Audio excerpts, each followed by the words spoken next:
रिश्ता क्या कहलाता है कि आगे के आने वाले एपिसोड काफ़ी ज़्यादा इंटरेस्टिंग और ट्विस्ट भरे होने वाले हैं, क्योंकि यहाँ पर आपको देखने को मिलने वाला है कि जो अरमान है और गीतांजलि वो अभी भी उसी रिजॉर्ट में रुके हुए हैं जिसकी ओनर अभीरा है। वहीं पर जो गीतांजलि है हर एक पल की खबर विद्या को देती हुई नजर आती है और विद्या उससे कहती हुई नजर आती है कि गीतांजलि और अरमान दोनों एक दूसरे के पास रहें और एक दूसरे के साथ रहें। ये सारी चीज़ें सुनकर कहीं ना कहीं मनीषा जो है वो काफ़ी ज़्यादा नाराज़ होती है और विद्या से कहती हुई नजर आती है कि आप इतना एहसान फरामोश कैसे हो सकती, जब आपका बेटा छोड़ के चला गया था तब आपकी बहू यानी कि अभीरा आपके पास है। जिसके बाद विद्या उसकी बेटी यानी कि कियारा को लेकर कुछ कुछ कहने लगती है, लेकिन यहाँ पर मनीषा अभी विद्या का साथ देती हुई नजर आती है और कहती है कि जो मेरी बेटी है वो अपनी गलतियों की सजा भुगत रही, लेकिन अभीरा की यहाँ पर कोई गलती नहीं है, तो अभीरा को कोई कुछ भी ना कहे। वहीं आपको देखने को मिलेगा कि अब अरमान और जो अभीरा है उनका महामिलन होने वाला है, क्योंकि यहाँ पर मायरा पूरी कोशिश कर रही है कि वो दोनों एक साथ आ जाए। गीतांजलि जहाँ बार बार अरमान को पाने की कोशिश कर रही है, कुछ ना कुछ ऐसी चालें चल रही हैं, लेकिन अरमान तो अभीरा की तरफ ही खिंचा चला जा रहा है, क्योंकि अरमान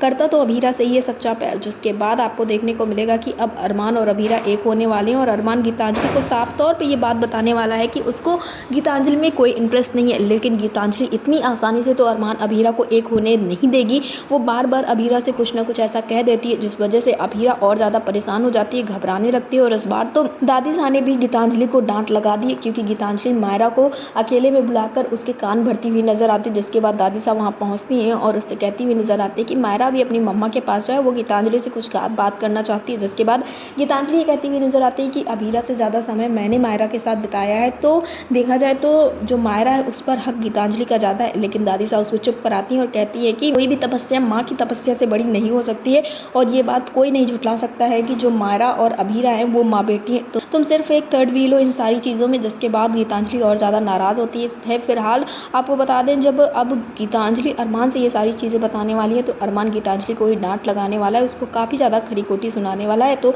आपको देखने को मिलेगा कि अरमान का झुकाव धीरे धीरे अभीरा की तरफ होता हुआ चला जा रहा है और अब अरमान और अभीरा बहुत जल्दी एक दूसरे के साथ होने वाले हैं, क्योंकि दोनों को ये एहसास हो जाता है कि वो दोनों एक दूसरे के बिना नहीं रह सकते। सीरियल रिश्ता क्या कहलाता है से जुड़े ऐसे लेटेस्ट अपडेट्स के लिए हमारे चैनल को सब्सक्राइब करें, वीडियो को लाइक करें और शेयर करें।